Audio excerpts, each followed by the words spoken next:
pouco nesse primeiro semestre. Não acho também que ficou totalmente alheio ao que aconteceu na China, especificamente esse abre e fecha, várias cidades do país não podendo funcionar normalmente, e isso trava principalmente o funcionamento de indústrias, de comércio e de obras adiante, que as pessoas não eram orientadas a sair de casa e não poderiam sair de casa, por isso todo esse contexto foi um pouco mais desafiador.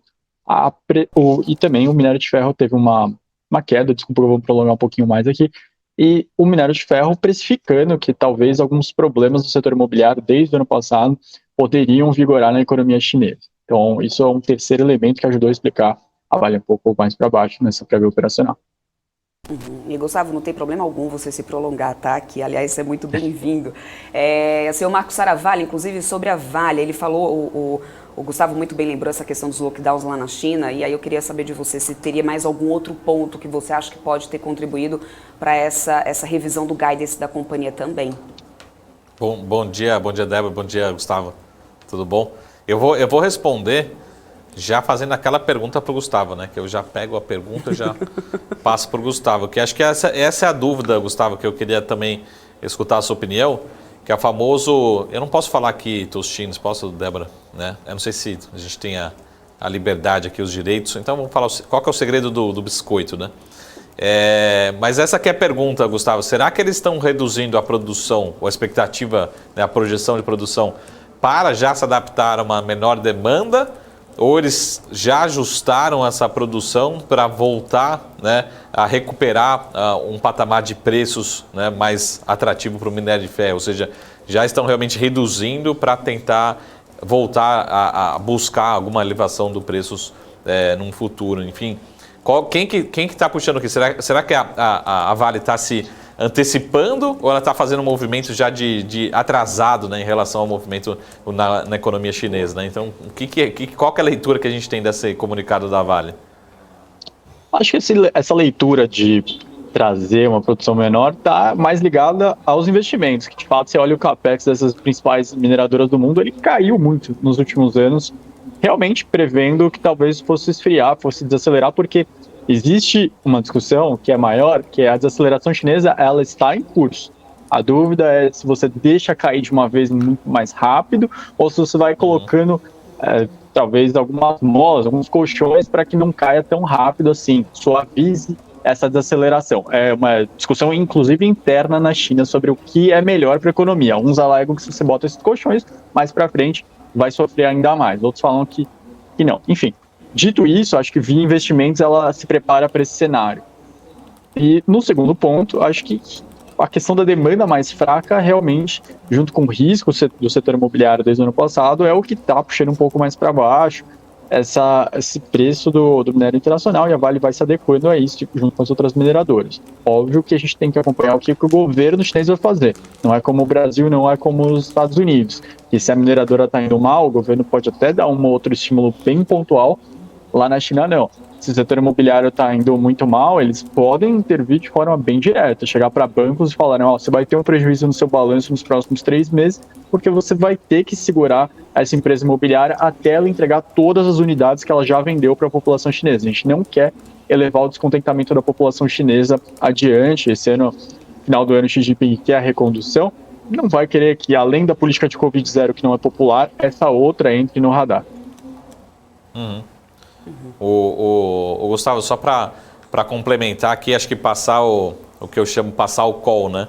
Não sei, até para deixar público aqui a opinião de vocês. Mas, por exemplo, acho que devem te perguntar isso a cada 3 segundos, né? Mais ou menos. Pô, quem tem Vale... dizer meia hora, hein? Talvez um pouco mais rápido, né? Com essas oscilações que a gente tem visto.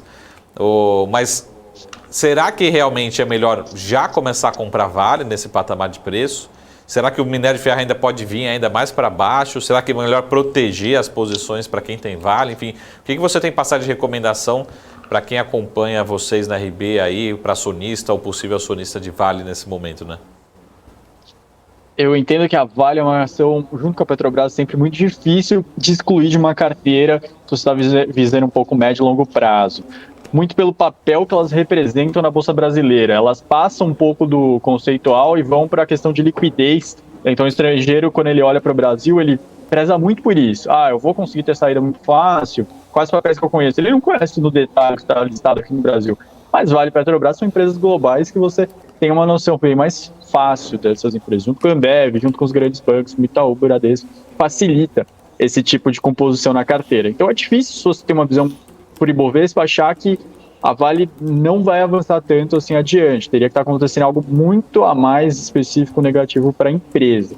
Por isso que eu acho difícil tirar da carteira. E também tem a questão de que a Vale pode não estar tendo ganhos de capital tão fortes no momento, mas assim como a Petro, ela está sendo uma das grandes pagadoras de dividendos nos últimos meses, nos últimos trimestres. E isso também tem que ser considerado. Muitas vezes a gente fica muito focado na valorização da ação e esquece que está pingando o dividendo, o JCP, no balanço do investidor. Então, por isso, difícil você cravar que a Vale é algo para ficar muito longe adiante. E também tem a questão de que a gente tem a visão de que, passado a questão da China de política de Covid-0, é difícil você estar longe das mineradoras, porque elas devem reagir. Bom, falando... Porque esse prazo não tá difícil de saber. A gente falou muito bem agora, a gente falou muito bem agora sobre, né, minério de ferro, setor de minério. Também você comentou logo no início, né, sobre a relação dos shoppings, que vem realmente melhorando bastante aí em relação à movimentação. A gente já deve ver isso, né, nos resultados de agora, mas eu queria entender no teu ponto de vista e também no seu, viu, Marco? Se tem algum outro setor que vocês acreditam que pode se destacar mais nessa temporada de balanço que está começando, né, já, né? Existe algum que vocês estão com aí, né, se vocês estão com alguma perspectiva mais positiva, mesmo com um cenário mais adverso? Esse ano a gente tem eleição, tem tantos outros fatores aí, né, na conta, mas aí na RB vocês estão mais otimistas com algum outro setor agora que me deu Gustavo, Gustavo. Primeiro Nossa, Gustavo. logo esse nome eu esquecer, gente, pelo amor de Deus. Pelo amor de Deus! Não, namorado, marido é Gustavo, gente.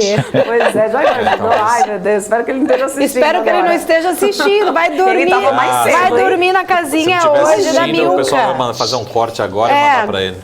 Vamos lá, né, Débora? Pelo amor de Deus. Vamos lá. Gustavo. Repete a pergunta, Olha, Débora. pensando- Que agora ficou toda... Você entendeu, Gustavo? Entendeu? Sim. Olha, no então tá segundo bom. TRI, é bom separar o que foi o segundo TRI do que foram os últimos 20 dias. O segundo TRI ainda era um momento de preço de commodities bem elevado. Isso deve ser relatado nos balanços das empresas exportadoras, pensando no agronegócio. Elas devem trazer isso no seu resultado.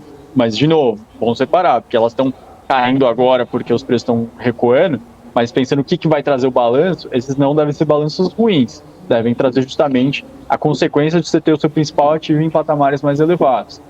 Um balanço que deve ser curioso é o das aéreas, porque a receita delas, segundo as prévias operacionais, cresceu. Esse primeiro semestre foi de retomada da demanda por passageiros, carga um pouco menos, mas passageiros principalmente para turismo interno, e turismo externo de forma ainda tímida, mas voltando. Isso vai fazer as receitas subirem, mas a gente tem um momento de combustíveis altos e custos de trabalhistas altos ainda para essas empresas, o que vai segurar talvez o lucro dessas empresas nesse segundo trimestre. Mas pode ser que elas surpreendam diante de uma receita além do esperado pelo mercado. Acho que esses dois setores devem ser nesse sentido. O setor financeiro e o setor de seguradoras devem começar a mostrar mais resultados financeiros mais sólidos diante da Selic mais elevado. No setor nos bancões, porque conseguem botar um spread maior e isso traz um resultado financeiro maior. Seguros, por conta também do dinheiro estar nesse período de transição entre a contratação e sinistro, você consegue vir a mercado e fazer esse dinheiro render de forma mais interessante. Acho que o grande destaque do período, pelo que a gente tem visto de dados, é a BB Seguridade, mais específica no campo, ela está conseguindo se um pouquinho a parte do resto das seguradoras. Acho que nesse sentido. Passar para o Marco. Não foge não, hein, Marco Saravalho? A leitura, eu concordo com o Gustavo, assim, a gente está, agora teve a prévia, né, de produção, mas quando a gente pegar o resultado e sair os resultados, a gente não teve tanta alteração, assim, quando a gente fala de preços médios, né? Então, o resultado, acho que o mercado não vai olhar muito para esse resultado em si, vai olhar um pouco mais para frente. Mas eu, particularmente, ainda gosto do setor como um todo. Talvez destacaria um pouco mais siderurgia para essa temporada de balanço, um pouco mais Gerdau, talvez, do que a própria mineração, a própria Vale, em termos de mineração e siderurgia. E Petrobras deve ser um resultado muito forte, como a gente está falando aqui com o Pedro anteriormente, vem mais um lucro muito forte, né, geração de caixa muito forte da Petrobras. Então, esses setores. Mas, e por fim, né, um setor também que acho que vale a pena deixar no radar, também com boas margens, boas rentabilidades, é o próprio papel celulose. Né, Suzano pode ser um destaque positivo aqui na temporada de balanço. Mas o que a gente viu hoje, Débora, particularmente, já saíram alguns resultados. A WEG veio com um resultado, até queria que pudesse colocar na tela para a gente colar, né? E aí depois eu comento um pouquinho sobre o resultado. Mas o resultado veio bom de WEG, veio positivo, né, em termos de receita, mas eu tive um pouco de dúvida ali em relação ao comportamento da rentabilidade. Né? Então essa que é a dúvida da companhia. Será que essa rentabilidade ela tem uma tendência de queda ou foi algo pontual, até porque a gente teve um impacto positivo lá no ano de 2021?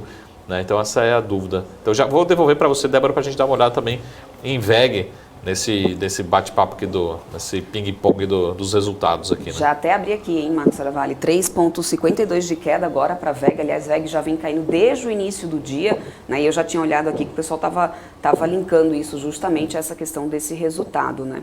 O resultado em si não foi ruim, né? A WEG dificilmente ela decepciona. Mas a gente teve, na minha leitura, como é uma empresa cara, né, depois passar para o Gustavo também, a opinião de vocês, como é uma empresa considerada cara, né, com múltiplos muito altos, negociadas na perfeição, né, que a gente gosta de dizer, qualquer sinalização de um resultado um pouquinho menor, que foi o caso desse trimestre, principalmente o que a gente chama de ROIC, né, rentabilidade sobre o capital empregado, ela vem decrescendo, a gente precisa entender se isso é recorrente ou não, mas de novo a gente tem uma base mais forte no ano passado por efeitos não recorrentes, mas a gente teve esse impacto e aí o mercado aproveitando para, entre aspas, penalizar o papel. Não acho que é uma tendência decrescente de rentabilidade da companhia, de margens, de ROIC, né, esses indicadores fundamentalistas. Mas, ao mesmo tempo, por ser uma empresa ainda muito cara, mesmo com a queda recente, né, o mercado talvez penalizando essas ações aí depois desse resultado, nessa quarta-feira. Mas é difícil entender se vai ter, o que eu acredito que possa ter, né, Gustavo, é o que a gente chama de deal rating, ou seja, a empresa é negociada a 20, 30 vezes lucro e talvez comece a entrar num novo patamar de negociação dos seus múltiplos, tá?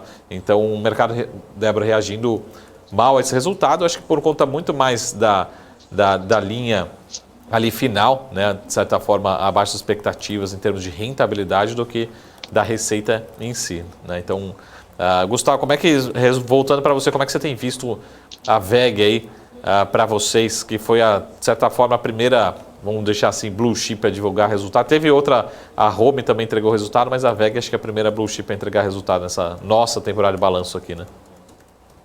A gente não chegou a olhar a WEG aqui internamente, mas a WEG realmente, eu concordo com você, falou, porque a WEG, logo no primeiro momento da pandemia, ela se destaca por ela ter pontos que não dependem só do Brasil, que inclusive estavam já num patamar adiante da pandemia na China.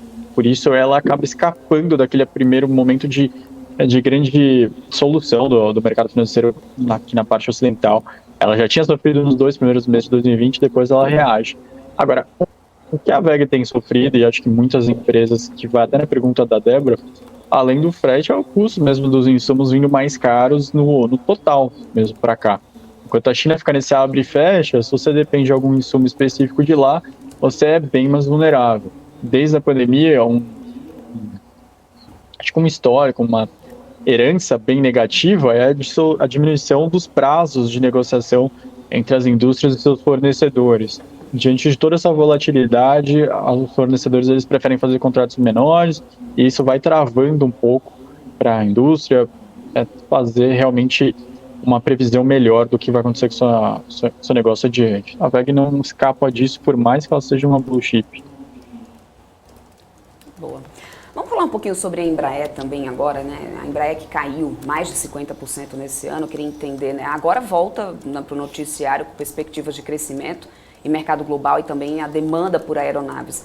Você acha que ela pode ser um bom case ainda para esse ano, Gustavo? Olha, eu acredito que sim. Eu entendo que teve talvez um exagero na diminuição do valor da Embraer para o longo prazo.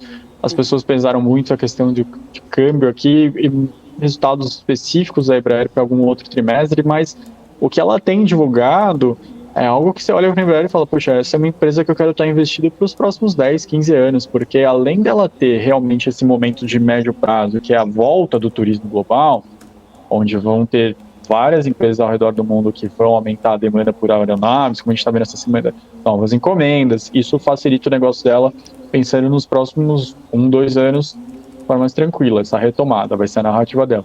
Mas ela está na fronteira da tecnologia.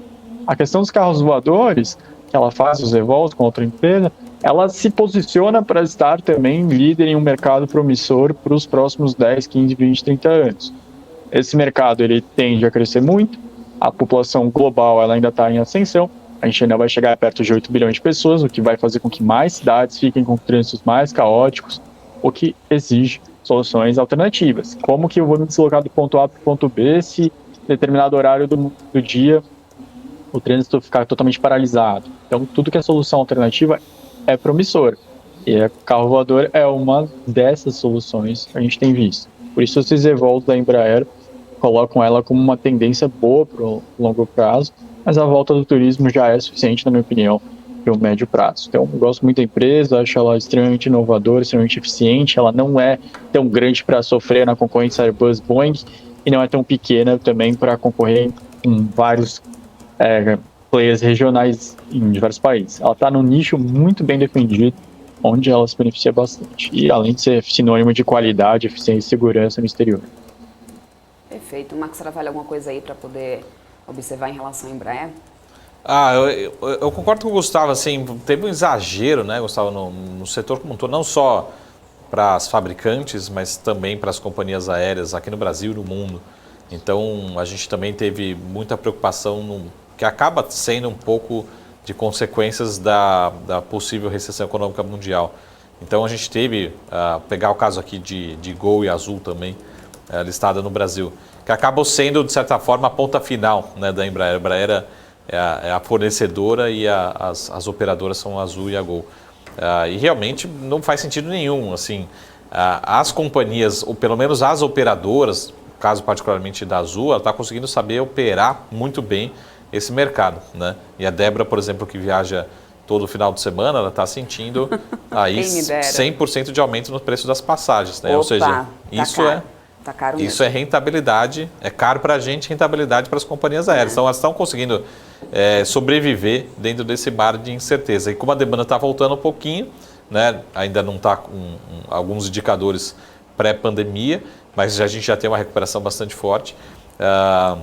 E a leitura realmente é que essas companhias, mesmo com toda essa incerteza, conseguem gerar caixa, conseguem entregar resultado. Mas sempre tem certeza, né? De novos lockdowns, recessão econômica mundial, inflação mundial muito alta, né? Então as companhias conseguem precificar, né? Mas vamos ver se a demanda segue crescente, né? E essa questão desses carros voadores aí da Embraer, né? Até o negócio parece tá sendo recebido tão bem que já tem até cerca de 2.000 pedidos, inclusive. A Embraer está pensando até já em fazer um IPO, né, nos Estados Unidos, a gente até trouxe aqui na nossa programação já. Como que vocês dois veem esse lado aí da Embraer? Eu sempre costumo dizer aqui na programação que a era dos Jetsons, eu tô vivendo para ver isso, né? A era dos Jetsons sendo realmente colocada na prática, né? Vocês consideram esse braço aí um fator crescente para poder fortalecer ainda mais a empresa? Eu acredito que sim. A Embraer ela não se distancia do DNA do seu fundador, o Osiris Silva. Ela continua mostrando que ela tem essa pegada inovadora, que ela não se aquieta e que ela vai buscar a ponta. E é uma raridade realmente no Brasil. A gente costuma associar esse tipo de inovação ao Japão, à Europa, à China, Estados Unidos. Ao Brasil a gente tem pouco realmente tem pouca empresa, pouca referência nesse tipo de inovação.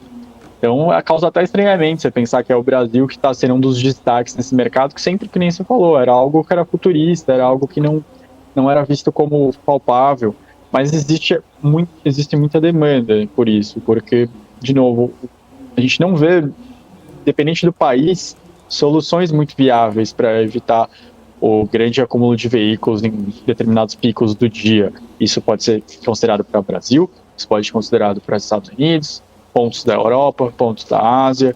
Com trânsito caótico, você estimula, né, essa busca por alternativas E esses eVoos, eles podem ser essa solução. É por isso que eu vejo que a Embraer está muito bem em termos de estratégia, visando esse mercado. Vai apostar aí na era Jetsons ou Marcos Saravalli? Ah, eu sou o último a voar, pessoal. Deixa eu pro fim da fila, né? Que eu não entro num carro desse. Sou o último Talvez, a voar, né? foi o melhor. Tem alguns lugares que eu sou o primeiro da fila, né? Agora, voar num carro desse, aí eu vou ter que ver muita gente voando ainda antes na minha frente, né? Não tenho coragem, não. E eu posso pegar pesado aqui. Não sei se vocês viram as fotos, mas eu achei bem feinho o carro, né? Não sei se vocês viram a apresentação. Eu vi umas fotos. Nossa, depois a gente vê aí no Switcher, coloca pra gente ver. mostra as imagens aí, eu não gostei não, né? Pelo menos assim, o Tesla vem com aquela revolução, tal, design. Tem muita gente que não gosta de alguns carros da Tesla, mas pelo menos as primeiras aparições aí não achei bonito não. Então já não ia entrar agora com essa design, não me chama atenção. Mas, Débora, deixa eu só fazer uma última pergunta para o Gustavo aqui. Deixa eu só, Gustavo, trazer para o Brasil um pouco, que tem sido a discussão, talvez durante sempre, mas essa semana está cada vez mais quente, que é a questão dos juros do Brasil. Isso afeta a bolsa, afeta a renda fixa, afeta o nosso bolso, né? A Magazine Luiza teve esse vídeo polêmico da Trajano, depois a gente fica para outro momento, mas a realidade é que, se a gente olhar para a curva de juros, por mais que você, outros economistas falem que a gente vai ter uma inflação menor em 2023, caminhando para 7%, 6%, acho que não é importante aqui o número, mas a curva de juros está falando o inverso, está falando assim, a gente não vai ceder, esses juros não vai cair, ele vai ficar alto por muito tempo. Será que o mercado nesse momento está precificando algo muito ruim que a gente não está vendo? Qual que é o recado dessa curva de juros nesse momento, né? Que é a grande crítica, acho que principalmente dessa semana, que está todo mundo, economista, estrategista, falando sobre essa curva. O Cabral também colocando no Twitter, não está tendo demanda, tem que subir taxa sobe, e já estão tendo revisões até de Selic para cima, né? Mas o que estão querendo dizer nessa curva de juros, né? Olha, eu vejo como um questionamento sobre o que virá depois do teto de gastos, porque ele está sendo cada vez mais considerado como o último ano, 2022, do teto, que o próximo a gente vai ter uma regra fiscal nova. Tudo bem, uma regra fiscal nova é só uma frase. Qual vai ser essa regra? Tem algum texto em debate tão claro? Tem uma outra fonte de discussão, mas nada muito concreto, nenhum tipo de plano, tanto do governo atual quanto dos candidatos, sobre qual seria a nova regra, que foi, acho que desde que o Temer colocou ela em prática, uma das principais âncoras, uma das coisas que mais se sustentou uma taxa mais baixa de longo prazo aqui para o Brasil. Então, diante dessa incerteza, você realmente coloca um patamar de juros bem mais altos, porque se você chegar e colocar um fiscal muito expansionista, para segurar essa inflação, você vai precisar de uma política monetária muito contracionista também. Vai ser algo parecido com o que a gente viu naqueles anos em torno dos anos 2010, onde foi mais ou menos por aí que o Brasil ele fazia muitos gastos, mas segurava juros em patamares muito elevados. Então, acho que vai na linha de discussão fiscal, que eu sei que quem acompanha investimento já não aguenta mais esse tema, mas o problema é que o Brasil, ano após ano, não realmente bota uma pedra e resolve a situação, não encara diferentes problemas. Respondido, Marcos Saravalli? Muito Respondido, bom. Débora. Tá certo. Gustavo, olha só, tá vendo? Convivência minha da Débora. Tá vendo? Gustavo é de casa, todo As dia aqui. As duas convivendo juntas. Brincadeira, fiz isso de pegadinha, Débora. Era só pra te zoar. São anos de... É que o Gustavo chegou, Gustavo, obrigada, viu? O Gustavo chegou falando todos os mentes aqui, né, pra me ajudar aí por conta do Cabral. Eu até vi, principalmente, economicamente. Gostei. Aí eu peguei o espírito da brincadeira e quis tirar um sarro aqui na Débora. Obrigada, Gustavo. Um beijo enorme pra você. Recado final pra esta semana. Eu que agradeço aqui, obrigado ao time da PMC. Acho que o recado final é, de fato, você sempre acompanhar o noticiário, porque o Brasil ele não dá muito descanso. Cada semana vem novos temas para deixar o que já era difícil de prever mais complicado.